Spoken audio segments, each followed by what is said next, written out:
اس وقت اللہ سے یہ ہم کلامی کی، اللہ میرا کوئی نہیں، اللہ تیرے سوا اکیلا ہوں، کوئی دوست نہیں، کوئی رشتہ دار نہیں، کوئی غمخوار نہیں، میں کس حال میں ہوں، ذلت اور پستی کی کیفیت میں، اے اللہ۔ فرفع بصرہ الیہ، اور اس کے بعد اس نے عجیب بات کی، کہنے لگا الہی عبد من عبادک، تیرے بندوں میں سے ایک بندہ تو ہوں نا، گناہگار صحیح، تیرے بندوں میں سے خارج تو نہیں نہ ہوا، بندہ تو ہوں نا میں تیرا، الہی عبد من عبادک، اللہ تیرے بندوں میں سے بندہ ہوں، غریب فی بلادک، اپنے دیش سے مجھے دھکے دے کے نکال دیا گیا ہے، لو علمت ان عذابی یزید فی ملکک، اگر میں جان لیتا کہ مجھے عذاب دینے سے آپ کی شان بڑھ جائے گی، وَأَنَّ عَفْوُكَ عَنِّي يَنْقُصُهُ مِن مُلْكِكَ، اور مجھے معاف کر دینے سے آپ کے خزانوں میں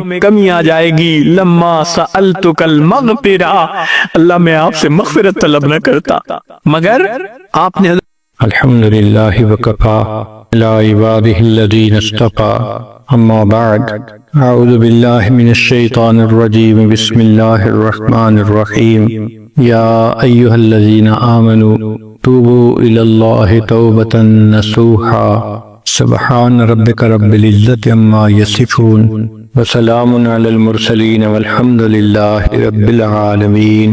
اللہم صلی علی سیدنا محمد وعلی آل سیدنا محمد وبارک وسلم۔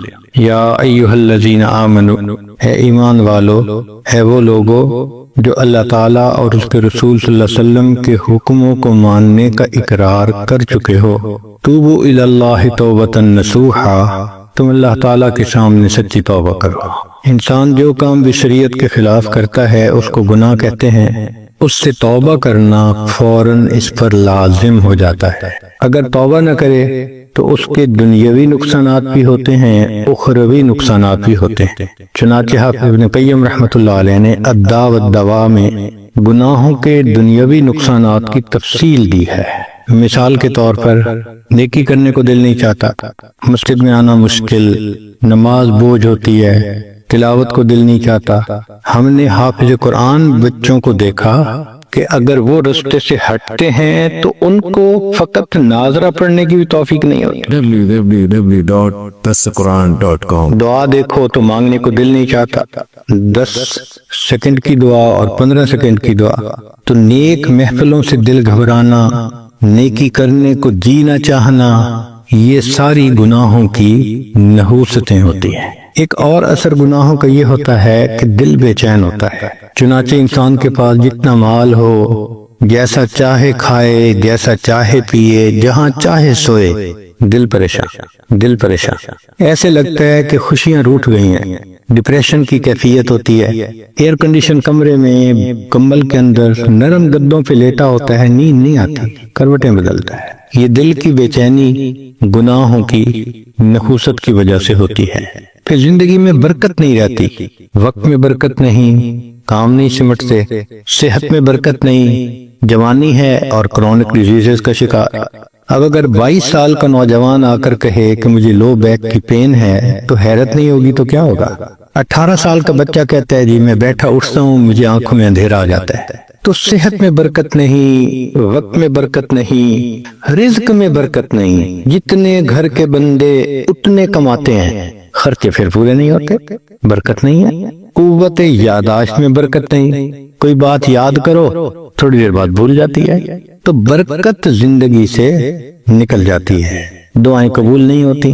پھر کہتے ہیں جی کہ اللہ تعالیٰ تو ہماری سنتا ہی نہیں، وَإِنَّ رَبِّي لَسَمِيعُ الدُّعَاء، بے شک میرا رب دعا کو سنتا ہے، مگر قبول کرنا نہ کرنا یہ اس کا اختیار ہے۔ ہم بھی تو گھروں میں ایسے ہی کرتے ہیں، جو بچہ اچھی بات مانتا ہو، فرما بردار ہو، نیک ہو، ماں باپ کا دل خوش کرے، وہ آدھی بات کرے ہم پوری کر دیتے ہیں، اور جو بچہ دل دکھائے نافرمان ہو اس کی سنی انسنی کر دیتے ہیں۔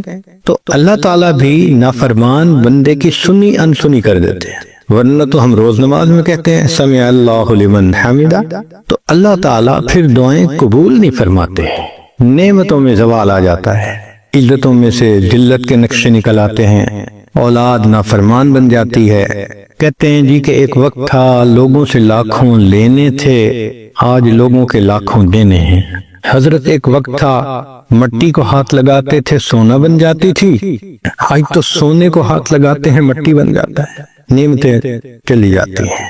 جو پروردگار نعمتیں دینا جانتا ہے وہ پروردگار نعمتیں لینا بھی جانتا ہے۔ پھر نعمتیں اللہ تعالیٰ لے لیتے ہیں واپس، کام ادھورے رہ جاتے ہیں، وہ جی بس ڈیل ہوتے ہوتے رہ جاتی ہے۔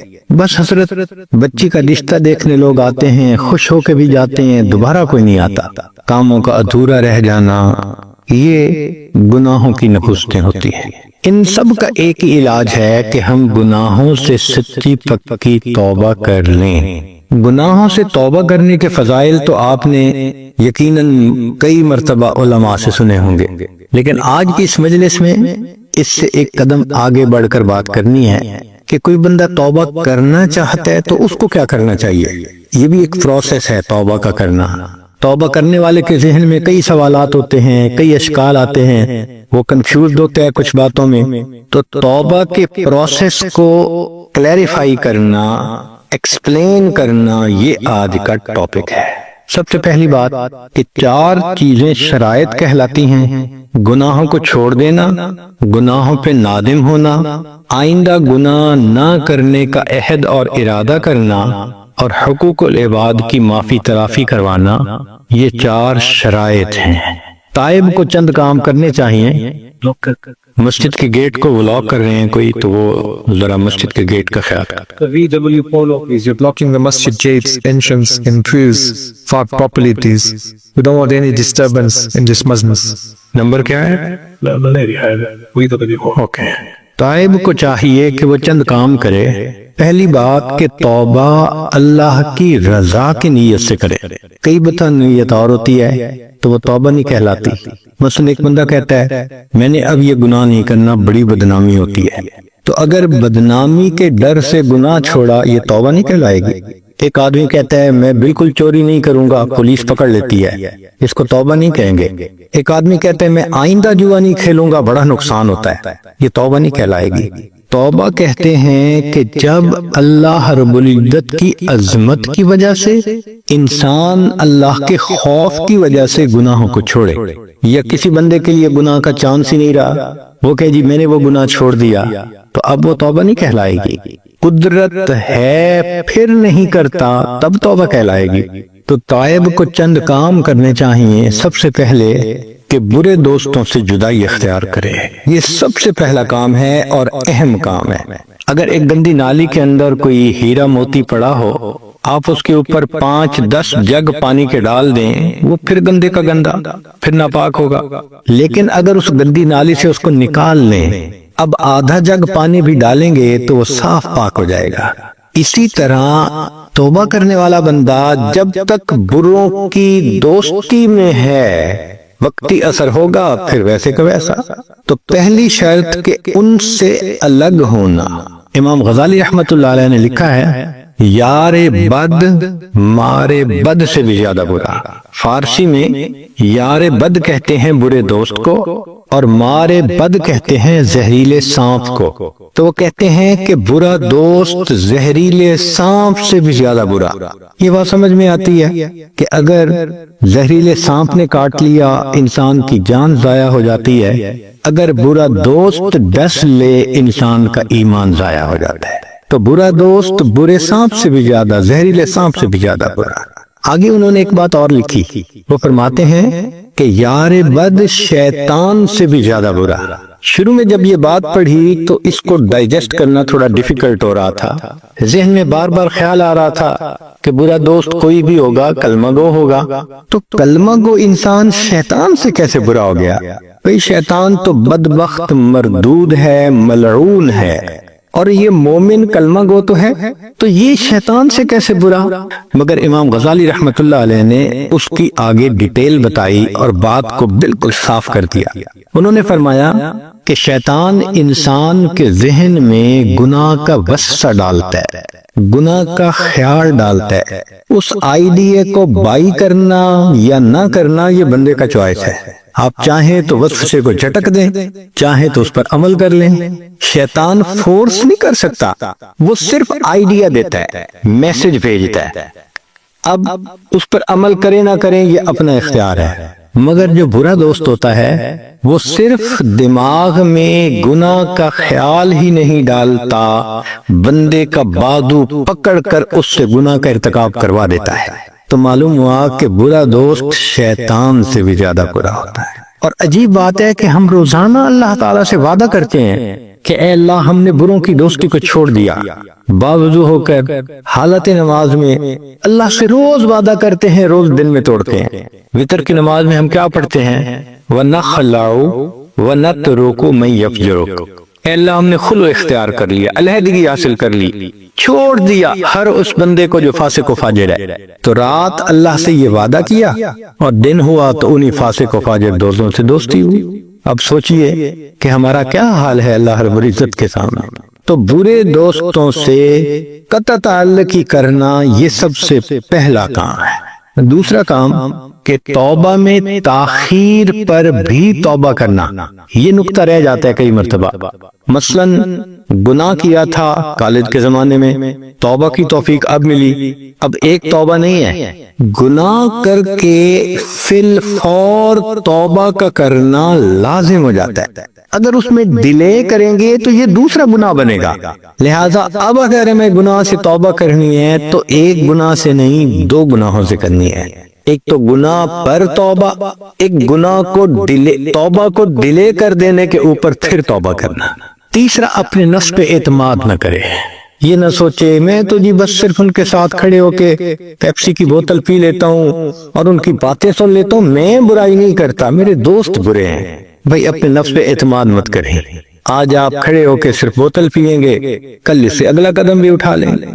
نفس انسان کا فرشتہ بھی بن جائے تو بندہ اس پہ بھی اعتماد نہ کرے، اس لیے کہ کسی وقت انسان کا نفس اس کو دھوکہ دے سکتا ہے۔ لہٰذا اگر برے دوستوں کے میسیجز ہیں ان کو ڈیلیٹ کرنا، ان کے نمبر ہیں ان کو ڈیلیٹ کرنا، اگر ان کی تصویریں ہیں ان کو ختم کرنا، اگر ان کے گفٹ وغیرہ دیے گئے ہیں تو ان یادداشت کا ختم کرنا یہ ضروری ہوتا ہے۔